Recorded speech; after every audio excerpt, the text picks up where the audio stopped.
Each dribble, each pass, each play is more than a game. It's a lesson of patience, perseverance, and the joy of the effort. Singhania Educational Institute, cultivating knowledge, your premier destination for CBSE excellence in the region. नमस्कार, आप देख रहे हैं आई India और मैं हूं doctor Pankaj Singh गौर। और इस वक्त समाजवादी पार्टी ने एक और प्रत्याशी करीब करीब घोषित कर दिया है। पार्टी के मुखिया अखिलेश यादव ने पार्टी कार्यकर्ताओं की बैठक में उनके नाम का ऐलान किया है। कौन है प्रत्याशी, कहां से ऐलान किया है, यह हम आपको बता रहे हैं।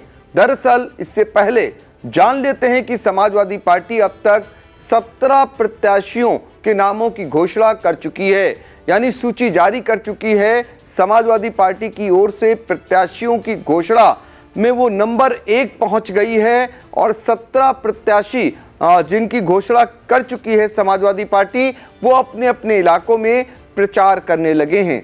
और इस वक्त जो सबसे बड़ी खबर ये आ रही निकल के कि मोहनलालगंज सुरक्षित लोकसभा क्षेत्र से समाजवादी पार्टी ने अपने प्रत्याशी के नाम पर मोहर लगा दी है। कार्यकर्ताओं की बैठक के दौरान पार्टी के मुखिया अखिलेश यादव ने बाकायदा उनके नाम पर मोहर लगा दी है।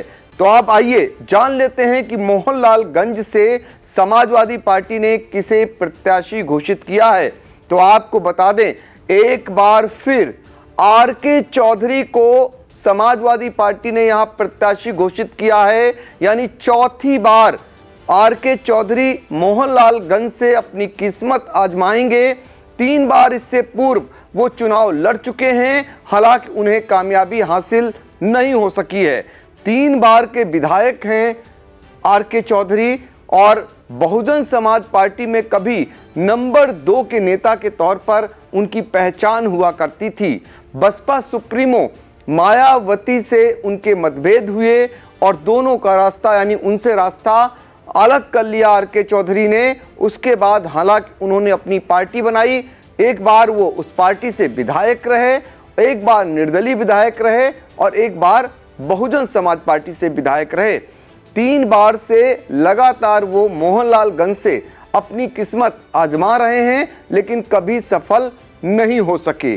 दरअसल अब ये बताना चाहेंगे कि समाजवादी पार्टी के मुखिया अखिलेश यादव ने एकाएक आखिर क्यों आर.के. चौधरी के नाम पर मोहर लगाई, क्यों कार्यकर्ताओं के बीच इस बात को लेकर उन्होंने आज जानकारी दी कि आर.के. चौधरी मोहनलालगंज से चुनाव लड़ेंगे। दरअसल यहाँ तो और बड़ा नाम चर्चा में था सी.एल. वर्मा का।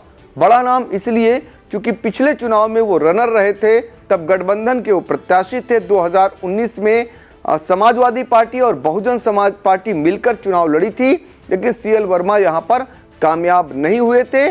सी.एल. वर्मा ने दरअसल उन्हीं को प्रत्याशी बनाने के पक्ष में समाजवादी पार्टी इस समय वहाँ पर ताना बाना बुन रही थी, लेकिन इस बीच सी.एल. वर्मा की ओर से ये कहा गया कि पारिवारिक कारण के चलते वो चुनाव नहीं लड़ सकते हैं। और जब उनके द्वारा मना कर दिए जाने के बाद ही आर.के. चौधरी को मोहनलालगंज से चुनाव लड़ाने की बाकायदा एक समान घोषणा हो गई, यानी कार्यकर्ताओं के बीच में अखिलेश यादव ने इस बात की जानकारी दे दी।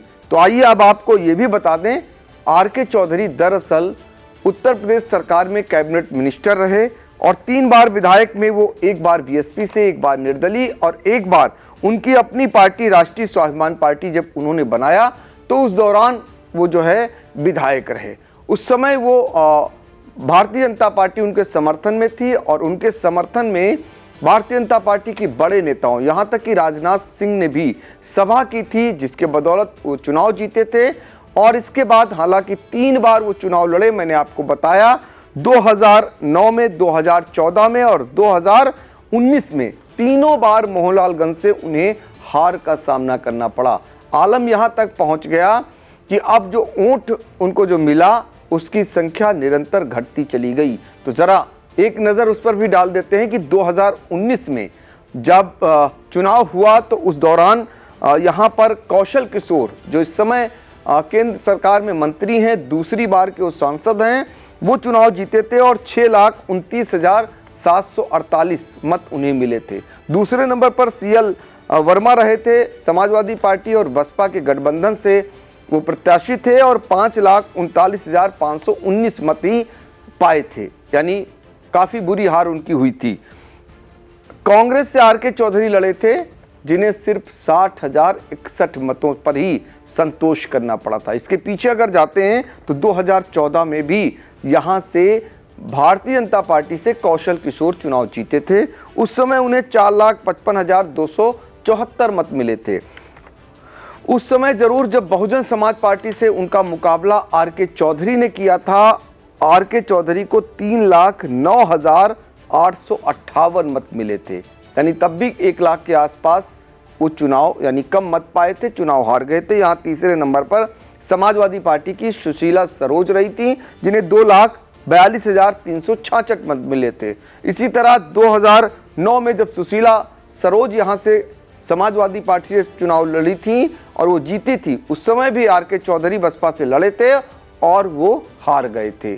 तो कुल मिलाकर 3 बार की हार अब तक हो चुकी RK चौधरी की। इसके बावजूद समाजवादी पार्टी ने उन पर दांव लगाया है, उन पर भरोसा किया है और उनसे उम्मीद जताई है। अब देखना होगा कि जनता की अदालत में RK चौधरी कितना अपनाए जाते हैं, कितना उन्हें जनता अपने सिर माथे पर बिठाती है, ये फिलहाल आने वाला समय बताएगा।